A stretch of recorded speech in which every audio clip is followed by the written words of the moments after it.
Geography class 7 chapter 1 environment. Ravi लंबी छुट्टियों के बाद में स्कूल पहुंचने पर उदास हो गया क्योंकि स्कूल के पास वाला प्लेग्राउंड पूरा खुदा हुआ पड़ा था।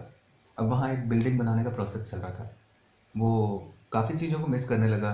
हरी घास, बहुत से फूल, पेड़ पौधे, तितलियाँ। उसने अपनी फीलिंग्स क्लासमेट्स के साथ में शेयर भी की। इवन प्रिंसिपल ने भी असेंबली में उदास होकर कहा, देखो हमारा एनवायरनमेंट कैसे बदल रहा है। क्लास में रवि ने टीचर से पूछा, sir what is environment? Teacher ने बताया, whatever you see in your surrounding. Ravi ने कहा, that means the school building, table, chair in the classroom, even the open field, road, garbage, my friends, all are part of environment. Yes, but wait. Some objects are created by nature, like mountains, rivers, trees, animals. Others are made by people, like roads, cars, clothes, books.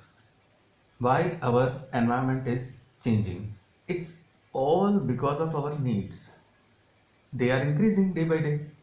We are there for modifying and at times even destroying our natural surrounding. What is environment? The place, people, things, and nature that surround our living organism is called environment. It is a combination of natural and human made phenomena.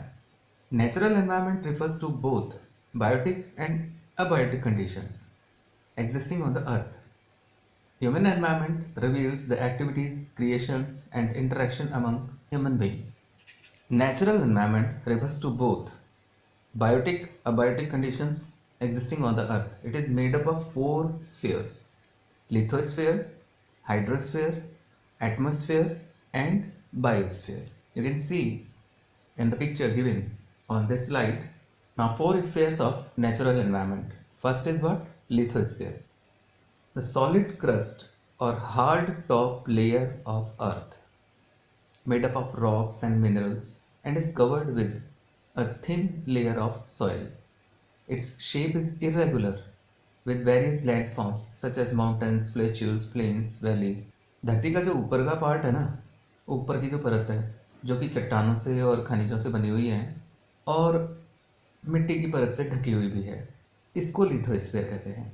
इसकी जो shape है वो कोई एक समान से नहीं है, कहीं कैसी कहीं कैसी, कहीं आप पहाड़ देखेंगे, कहीं आप पठार देखेंगे, कहीं आप मैदान देखेंगे, कहीं आप घाटियाँ देखेंगे। ये सारा lithosphere.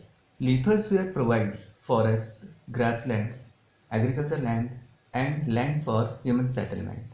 It is also source of mineral health.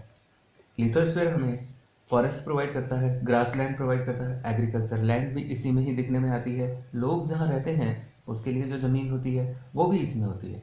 इसके अलावा ये जो मिनरल्स हैं वो सारे के सारे इसी में पाए जाते हैं। अब लेट्स डू दिए हुए हैं कुछ एक आपकी बुक में, उनको भी चेक कर लेते हैं। Look at your surrounding, make a list of uses that the land in your neighbourhood is being put to. वे आसपास के सराउंडिंग में देखना है आपको, आसपास के एरिया में देखना है और आसपास में जो भी ज़मीन है आपके पड़ोस में वो किस यूज़ में आ रही है देखो। लेट्स डू में दूसरा है, where does the water you use in home and school come from? Make a list of different uses of water in daily life. Have you seen anyone wasting water? How? ये जो आप लोग पानी use करते हैं घर में या स्कूल में, ये आता कहाँ से? और आपके डेली लाइफ में पानी का यूज़ क्या है? अलग अलग यूज़ जो भी हैं वो कौन कौन से यूज़ हैं? और आपने कभी किसी को पानी को वेस्ट करते देखा है? अगर देखा है तो किस तरह से? Observe the sky while coming to school. Make a note whether the day is cloudy, rainy, sunny और foggy. जब भी आप स्कूल में आते हैं तो आसमान को देखें और एक नोट बनाएं कि आज का दिन जो है वो बादलों वाला है या बारिश वाला है या धूप वाला है या कोहरे वाला है। कुछ इस तरह का आप नोट भी बनाने की कोशिश करें। ये आज का टास्क है आपका, कीजिए। हमारे जो four spheres of natural environment थे उसमें से पहला लिथोस्फीयर हमने देखा। अब देखते हैं दूसरा वाला, हाइड्रोस्फीयर। ऑल वाटर रिसोर्सेज और water bodies like rivers, lakes, seas, oceans are referred as hydrosphere. पानी वाली जो भी जगह हैं, चाहे नदियाँ हों, चाहे झीलें हों, चाहे खाड़ियाँ हों, चाहे समुद्र हों, वो सारा पार्ट आप हाइड्रोस्फीयर मानेंगे। Atmosphere, the thin layer of air that surrounds the earth is called atmosphere. The gravitational force of earth holds the atmosphere around it. It has many gases, dust and water vapor. It produces change in weather and climate. Atmosphere, अर्थ के चारों तरफ जो भी हवा है वो सारा हवा वाला जो पार्ट है ये एटमॉस्फेयर कहलाता है। अब जो अर्थ का ग्रेविटेशनल फोर्स है वो इस हवा को और आगे नहीं जाने देता है, वो हवा को इस अर्थ के चारों तरफ ही रखता है। It has many gases, dust and water vapour. इसमें बहुत सारी अलग अलग गैसेज हैं, धूल के कण हैं और पानी की बूंदें हैं, वाटर वेपर यानी कि भाप। It produces change in weather and climate. इसी एटमॉस्फेयर में ही मौसम और जलवायु का बदलाव होता है। चौथी लेयर नेचुरल एनवायरनमेंट की, the fourth sphere of natural environment, that is biosphere. Plant and animal kingdom together is called biosphere और living world.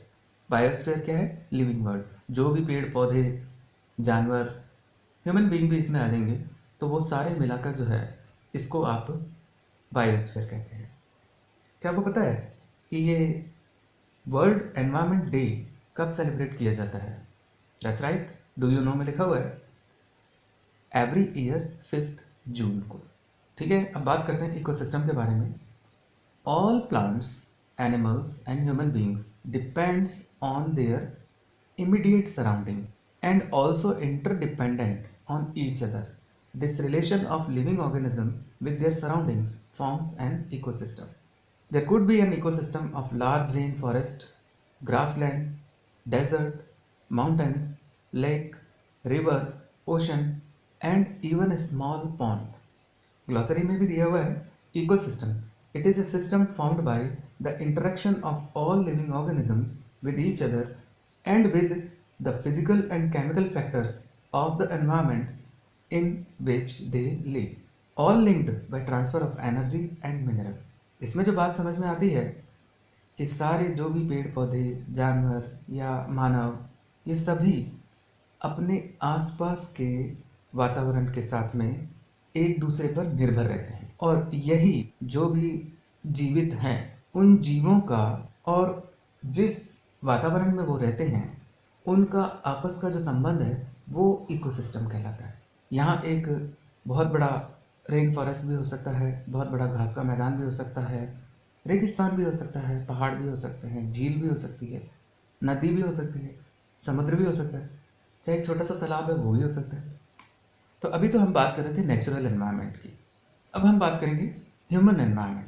Human beings interact with the environment and modify it according to their needs. With the time, needs grew. Humans learn to grow crops, domesticate animals, and lead a settled life.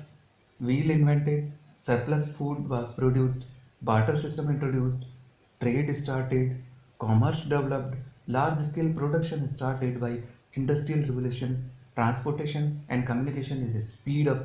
मानव ने वातावरण के साथ में एक interaction करते हुए उस वातावरण को, उस एनवायरनमेंट को मॉडिफाई किया है, अपनी नीड्स के अकॉर्डिंग मॉडिफाई किया है। जैसे जैसे समय आगे बढ़ता गया, मानव ने फसलें उगाना सीख लिया, जंतुओं को पालना शुरू कर दिया, एक जगह गांव डाणी बस्ती बनाकर रहना शुरू कर दिया, पहिए का आविष्कार हुआ, ज़रूरत से ज़्यादा एक्स्ट्रा फूड प्रोड्यूस किया गया ताकि उसके बदले में कुछ और लिया जा सके, तो इससे बार्टर सिस्टम इंट्रोड्यूस हो गया, व्यापार की शुरुआत हो गई, कॉमर्स डेवलप हो गया, बहुत बड़े लेवल पे जो है उत्पादन होने लग गया जैसे ही औद्योगिक क्रांति आई। ट्रांसपोर्टेशन और कम्युनिकेशन भी बहुत तेज़ी से आगे बढ़े।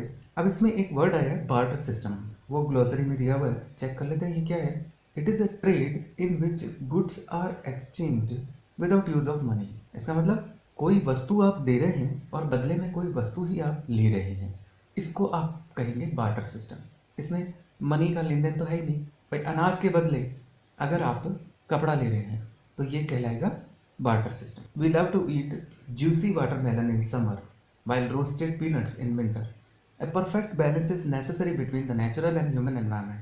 We must learn to live and use the environment in harmonious way.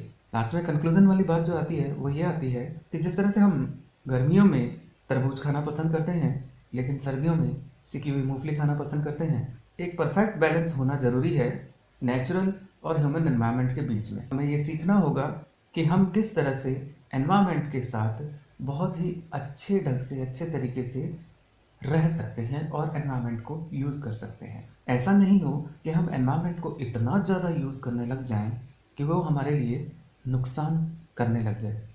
Thanks for watching this audio visual presentation. Meet you very soon with question answers of this chapter in its next part. Thanks and have a good day.